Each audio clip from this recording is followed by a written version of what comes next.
Hi, we are doing series of video lectures on digital communication. This is the fourth video. We started with module number 5 and this is the fourth video. Till now we have spoken about the introduction of a spread spectrum. After that we have spoken about PN sequence, then frequency hopping network. Now there is another technique of providing additional bandwidth to a given signal, that is direct sequence spread spectrum. Okay. So one of the major requirement for this kind of spreading spectrum technology is PSK. Okay, the modulation technique that you are using must be PSK. Then only you can use direct sequence spread spectrum for providing additional bandwidth to the signal. Okay, so as I said, we're going to discuss about direct sequence spread spectrum. So let us discuss about the concept of it. Okay, so the first thing that you can see is the technique that we use in digital communication, the modulation technique that we're going to use must be PSK for the application of this technology. Okay, the concept of this is very simple. The idea is if a larger bit duration signal, okay, so if you have information ones and zeros, okay, and you quantify that with any kind of line code, let us say an RZ, whatever line code, and if the bit duration is higher, then definitely their bandwidth is going to be lower. It is mentioned in yellow color. You can see if the bit duration is more, lower is the bandwidth. So how to increase bandwidth or how to provide additional bandwidth? So very simple, just multiply a higher bit duration signal with a shorter bit duration signal. So let us say the higher bit duration signal is given by TB. Then we will take a PN sequence, which is going to be a shorter bit duration. PN sequences are also binary bits, but their time period is going to be smaller compared to the information bits. So we'll multiply the information sequence or the information which having time bit duration TB, higher bit duration, to a lower bit duration signal, which is PN sequence. So when you multiply a higher bit duration signal with a lower bit duration signal, you end up getting a shorter bit duration signal. Okay. So this is a very simple concept. You need to do the product of higher bit duration TB with a shorter bit duration TC. TC is a PN sequence. You'll end up getting a shorter bit duration. So your information, if you see in your information initially was having a low bandwidth and higher bit duration. Now the information have shorter bit duration and higher bandwidth. So this is the change that you will bring in just by multiplying the original higher bit duration signal with a PN sequence which is lower bit duration signal, and that this is essentially D triple S. Okay, so what is the definition? Definition is this is a spread spectrum technique in which the additional bandwidth is obtained by multiplying the input sequence, which is of bit duration TB, with PN spread sequence. Before even you do modulation, you reduce the bit duration of the information just by multiplying a larger bit duration signal with shorter bit duration. So you do it, you spread the signal before modulation. Kind of modulation has to be PSK, and at the receiver side you need to get the original signal back by de-spreading the signal. So again you multiply with the PN sequence, so you get a de-spreading technique at the receiver. So I hope you understood what is PN sequence. See in what is direct sequence. So the whole idea of a spread spectrum is to provide additional bandwidth. To provide additional bandwidth, bit duration must be reduced, and that can be achieved by multiplying a higher bit duration signal with a lower bit duration signal. Okay. So let us see more of it in terms of a block diagram. If you can see here, so this is the information. Okay, let me show you information. The bit duration is TB.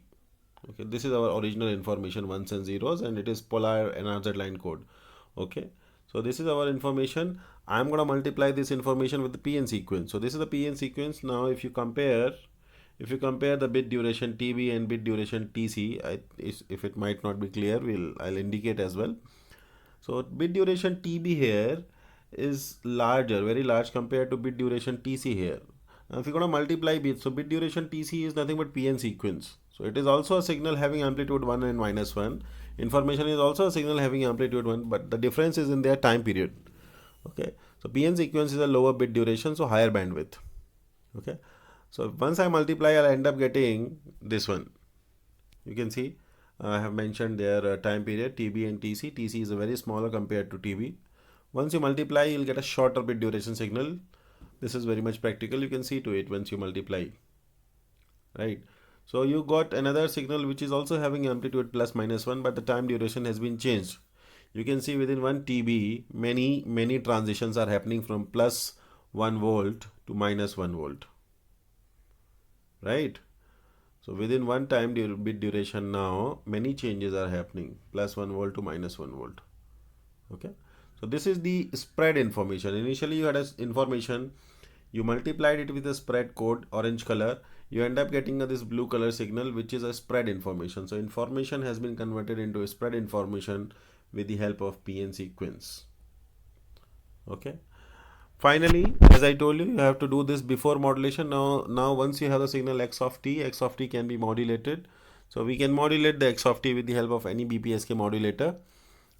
How do we do modulation? We multiply the signal with the carrier signal. So here we have a carrier signal AC cos 2 pi fct. We multiply with xt to finally get a signal u of t, which is AC xt cos 2 pi fct. Now what is xt? Xt is the product of Vt and Ct. Vt is our original information. Ct is the PN sequence. Okay, so I'm gonna put here the value of xt, that is Vt into Ct.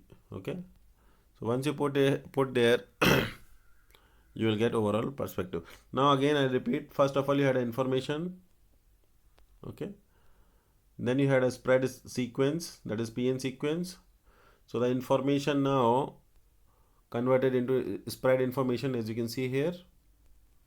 Finally we have done the modulation and got this transmission signal ready for the transmission. Now everything that I have told you orally. Let us do in terms of equation now. First of all, we have input signal V of t. This is the input signal V of t, yellow color. V of t, it is having amplitude plus 1 or minus 1. So I'm going to represent it with AN. AN can be either plus 1 volt or minus 1 volt. What is the bit duration here? TB. So I'm going to write here TB. And there are many rectangular pulses, not only one rectangular pulse, there are many rectangular pulses, 1, 2, 3, like many rectangular pulses have combined together to form. So I have written n pulse durations of TB. So this is your signal, information signal. AN is the amplitude, TB is the bit duration, and GT is the basic rectangular pulse. Everything is mentioned here. Now, same thing we have as a PN sequence also. So PN sequence also represented in a similar way. You can see here it is also represented. AN is the amplitude, which can be either plus 1 volt or minus 1 volt. You can see here AN can be either plus 1 volt or minus 1 volt. Instead of TB, the bit duration here is TC. So bit duration here is TC, you can see here. And there are n such rectangular bits, rectangular pulses. So I have written n bit durations. Okay, so this is your PN sequence. Now we have to multiply them. Okay, so you multiply them, you get xt, that is Vt into Ct. So once you multiply this with this, you will still get a signal which is having amplitude plus 1 or minus 1. So you can represent the amplitude as plus 1 and minus 1, right? So you will get this ut is ut is equal to AC xt. And what is xt? Xt is Vt into Ct. So I'm going to write here Vt into Ct cos 2 pi fct. Now you see here Vt is having amplitude plus 1 minus 1. Ct also having amplitude plus 1 minus 1. So their product also have amplitude plus 1 minus 1. So Vt can be either plus 1 or Vt into Ct can be either plus 1 volt or minus 1 volt. Suppose this Vt into Ct here is plus 1 volt, then the amplitude AC will become positive. So I can say zero phase difference.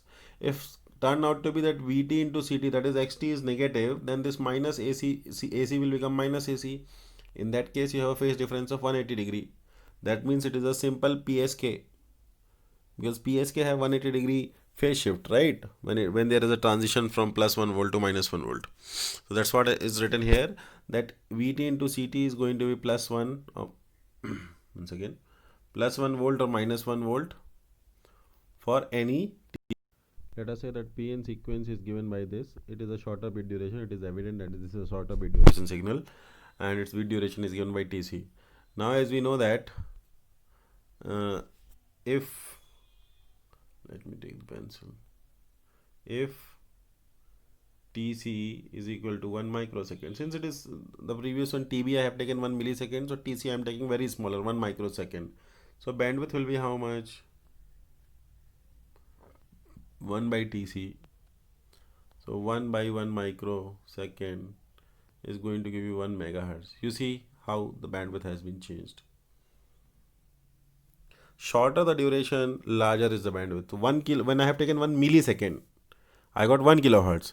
When I have taken 1 microsecond, I am getting 1 megahertz. You see, that's what I wanted to convey here. So for this yellow color one, we have got 1 by TB. This is a shorter bit duration signal, so we'll get more bandwidth. Okay. So this is the bandwidth that we get. You see here, it is given by 1 by TC. Now compare both the bandwidth. This is very smaller compared to this bandwidth. Now if I multiply this signal, the shorter bit duration signal with a larger bit duration signal, I'll end up getting a shorter bit duration signal. That's what I have told you. So this is what I got, shorter bit duration signal. Again, so its bandwidth will be how much? See, if you can notice here, within 1 bit duration, many changes are happening. Okay. So what will be the frequency domain representation? It will be this signal 1 by TB plus 1 by TC. You see, multiplication of these two signal, the orange color and yellow color. Okay, so multiplication in time domain is represented by this. Multiplication in time domain becomes convolution in frequency domain. So convolution of VF and CF. So it will be having an additional bandwidth now. So along with 1 by TB, 1 by TC is also included, if you can see here. So this is the enhanced bandwidth, I can say. Earlier the bandwidth is like this. Now the bandwidth of PNC, the signal is like this. So this we do before even modulation. Once we get it, we do the modulation. Okay, like this. Okay, so at the receiver we will do demodulation. So you can see here, first of all, the received signal, let us say consider the case that there was no noise, no dispersion in the channel, and you got the signal as received signal RT, and it is given by AC XT cos 2 pi FCT. XT is nothing but VT into CT. This is the thing. This has to be multiplied the same sequence, PN sequence that has been used in the transmitter. So in transmitter we have used the sequence CT. Same sequence will be multiplied for the incoming signal RT. So next step is RT into CT. Once you multiply here, you can see here already CT is there. So CT will become C square T. Alright, so we do like that. So YT will become AC VT C square T, because already CT was there. Then again multiplied with CT. So CT and CT will become C square T. Okay. Now what is the value of C square T? C square T is 1 for all time. I hope you understand. The CT is used in the transmitter to spread the signal. The same CT is used in the receiver to de-spread the signal. So the value is going to be 1. So in order, if you have not understood, so let me take this figure. You can see this figure now. So this is the CT that we have taken in the previous discussion. If I multiply CT with CT itself, so again if I multiply this with another CT, let me multiply. Yeah. Now if you do point by point multiplication, what you will get, you see 1 into plus 1 is going to give you plus 1, minus 1 here with minus 1 here is going to be plus 1. So for all the time whatever you do multiply, at every point you will get 1. So C square T is 1. So in this equation here, YT, I'm going to put C square T as 1. So I got this. So at this particular point, YT is turned out to be AC VT cos 2 pi FCT. Okay. AC VT cos 2 pi FCT. Okay. Now this signal has to get modulated using this one carrier signal AC cos 2 pi FCT. Okay. So let us do that. So I multiplied AC cos 2 pi FCT with AC VT cos 2 pi FCT. What we get here is cos square theta. So cos square theta is equal to 1 plus cos 2 theta by 2.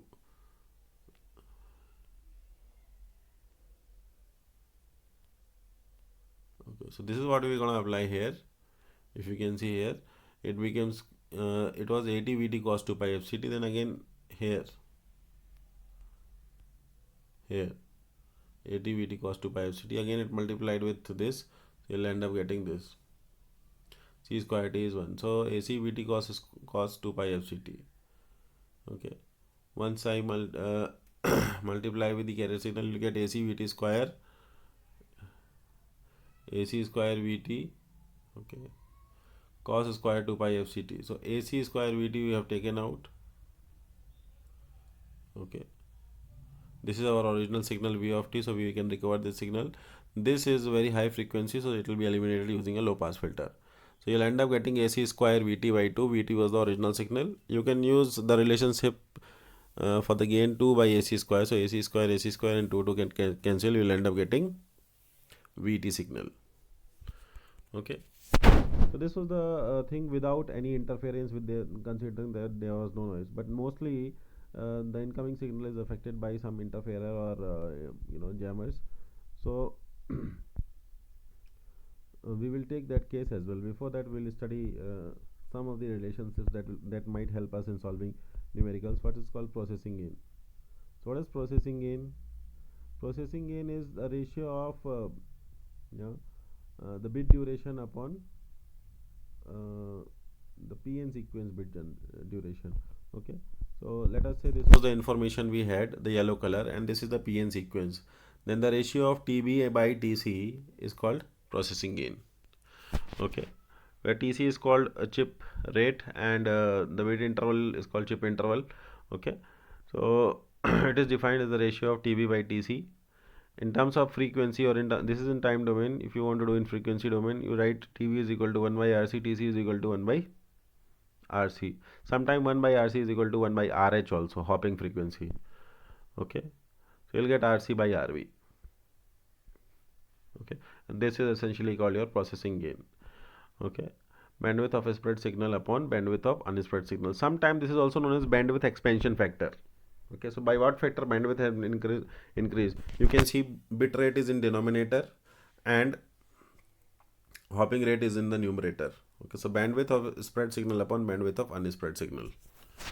Also, you can see within one bit duration TB, multiple changes are happening. If you can see here, within one bit duration TB, multiple changings are happening from plus 1 volt to minus 1 volt. So this processing gain PC, which is given by LC, is also the number of transitions are happening. Okay, so 180 degree, whenever you say transition from 1 volt to minus 1 volt, there is a phase shift of 180 degree. Okay, so this is processing gain. Now let us take a case that along with the signal, received signal here, we have also received interference. So your received signal is not straight away the transmitted signal. Along with that, some interference was also needed. So to represent the interference, I'm going to use IT. I represents interference. Okay, so the received signal will have transmitted signal as it is plus the interference. So interference is given by I of t, as you can see here. Interference is given by I of t. Okay. Now it is going to get multiplied with the same PN sequence generator which is used in the transmitter CT.